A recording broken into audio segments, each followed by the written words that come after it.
यूरोची सारे upper moon demon से fight करे तो कौन जीतेगा। ये तो पक्का है कि यूरोची उनसे जीत जाएगा, लेकिन कौन कितनी देर उनके सामने टिक पाएगा और ये सब उसे एक साथ में हरा सकते हैं या नहीं। 何が楽しい、何が面白い、命を何だと思っているんだ。細胞の記憶。 तो पहले आते हैं डाकी और यूतारो। अगर ये दोनों यूरोची के सामने आ जाते हैं तो यूरोची को पहले डाकी से लड़ना होगा, क्योंकि यूतारो इतनी जल्दी बाहर आने वाला है नहीं। तो सबसे पहले वो डाकी से लड़ेगा और एक सेकंड में उसका सिर उड़ा देगा। तब बाहर आएगा यूतारो। सबसे पहले यूरोची ट्राई करेगा उसी टाइम पे उसका सिर उड़ाने की, लेकिन वो नहीं कर पाएगा क्योंकि यूतारो इतना मजबूत नहीं है और उसकी स्पीड अच्छी है। जैसे ही वो उससे बच जाएगा, फिर हम देखते हैं कि यूरोची को कितनी देर में पता चल जाएगा कि दोनों का सिर एक साथ काटना पड़ेगा, तभी वो मरेंगे, क्योंकि उस टाइम तक जो डाकी है वो भी रिकवर कर चुकी होगी। फिर हम यहाँ पर देखते हैं कि जो होगा तब तक यूरोची इतना तो समझ जाएगा कि दोनों को एक साथ लाकर मारना पड़ेगा। तभी यूरोची इतना प्लान कर सकता है कि वो डाकी और यूतारो दोनों को एकदम पास लेके आ जाए और एक ही शॉट में सन ब्रीथिंग से एक ही बार में दोनों को सिर उड़ा दे।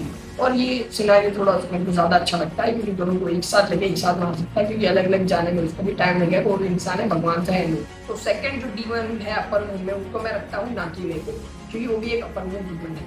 सबसे पहले वो यूरोची को अपने इन्फिनिटी कैसल में गिरा देगी, लेकिन यूरोची द किंग इन्फिनिटी कैसल से कोई फर्क नहीं पड़ेगा। और मैं तो कहता हूँ इन्फिनिटी कैसल के अंदर ही ये सारे फाइट्स हुए हैं और नहीं। अब अगर हम यहाँ पर देखते हैं कि जो नाकी में है वो यूरोची को बहुत ज़्यादा तंग कर देगी, कभी क्या कौन से रूम में कभी कौन से रूम में टेलीपोर्ट कर करके वो यूरोची को परेशान कर सकती है। लेकिन अब मैं यूरोची भी कहाँ कब बनने वाला था, वो अगर एक भी बार नाकी में के पास पहुंच गया तो वो एक ही झटके में उसकी गर्दन को उड़ा देगा, साथ में उसके जो सितार है उसको भी काट देगा। यूरोची इतना ज़्यादा पावरफुल है कि वो एक ही झटके में उसको सन ब्रीथिंग 12 के 12 फॉर्म इस्तेमाल करके नाकी में को भी आराम से खत्म कर देगा, नाकी में भी फिनिश। नेक्स्ट हम लेने वाले हैं काइगाकू को, जो कि थंडर डीमन स्लेयर था पहले, लेकिन फिर वो कोकुशिको की मर्जी से, क्योंकि वो टंको फटुआ आदमी था इसलिए कोकुशिको ने उसे डीमन बना दिया और वो भी एक अपर मून है। उसकी है तो नहीं अपर मून बनने की, लेकिन फिर भी वो एक अपर मून है। लेकिन अगर हम यहाँ पर देखिए इस सिनेरियो में क्या होगा, तो यूरोची से एक स्लाइस में सिर्फ 2 सेकंड में काट देगा, क्योंकि भले ही उसकी स्पीड कितनी भी तेज हो, अपना यूरोची बहुत ज़्यादा फास्ट है। उसने मुजान की 1500 टुकड़ों को केवल मिली सेकेंड्स में काट दिया था, तो फिर ये क्या चीज़ है। नेक्स्ट जो अपर मून डीमन आता है वो है मटके वाले बाबा।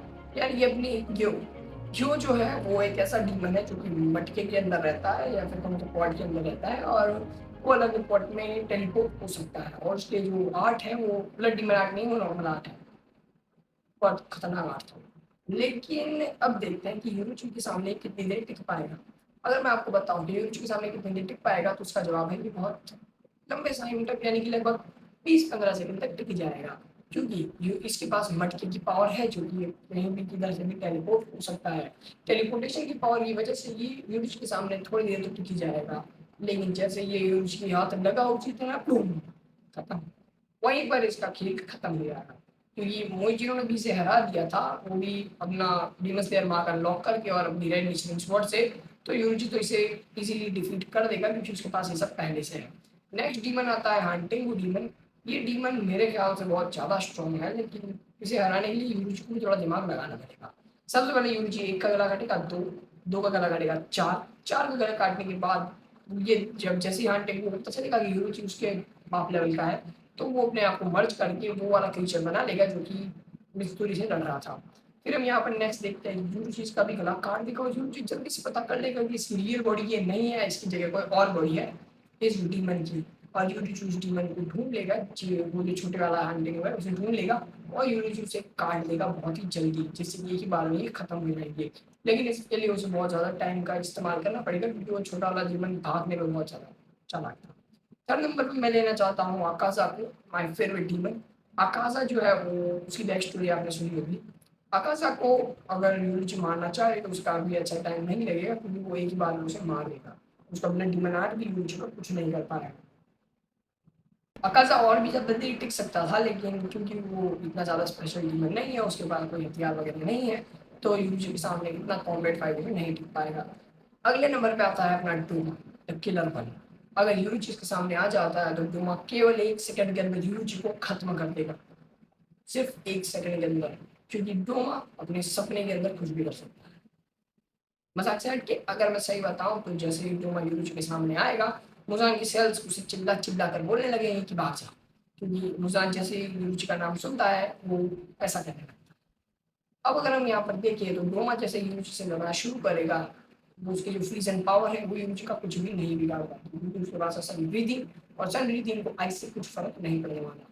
और यहाँ पर हम देखते हैं कि यूरुची एक ही सेकंड के अंदर उसका भी दर्द काट देगा और वो भी खत्म हो जाएगा। लेकिन वो अपने सर को रीजनरेट करने की कोशिश करेगा जैसे कि पिछले आकाशा ने किया था, और लेकिन वो इस चीज़ में भी फेल हो जाएगा, क्योंकि मुजान जैसे ही यूरुची के बारे में सोचेगा वो डर जाएगा और उसे रीजनरेट करने के लिए फोर्स भी नहीं कर पाएगा।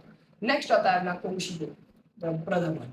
तो जैसे ही यूरुची कोकुशिको के सामने आएगा वो थोड़ी देर बात करेंगी और बात करने के बाद हम देखते हैं कि लड़ना शुरू कर देंगे। और यूरुची अभी जवान है क्योंकि बुरा नहीं हुआ है अपने वाले इस इफ के अंदर, व्हाट इफ के अंदर।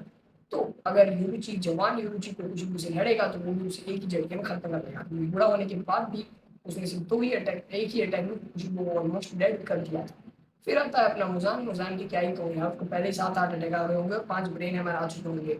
नेक्स्ट हम देखते हैं यहाँ पर अगर सब एक साथ मिले इंक्लूडिंग मुजान तो यूरुची को हरा पाएंगे या फिर हार जाएंगे। अगर इस सिनेरियो के ऊपर आपको वीडियो चाहिए तो वीडियो को लाइक करके चैनल को सब्सक्राइब करना। मैं एकदम डिटेल्ड वीडियो बनाऊंगा कि कौन कैसे अटैक करेगा। तो मिलते हैं नेक्स्ट वीडियो में। Bye bye and peace out. Subscribe.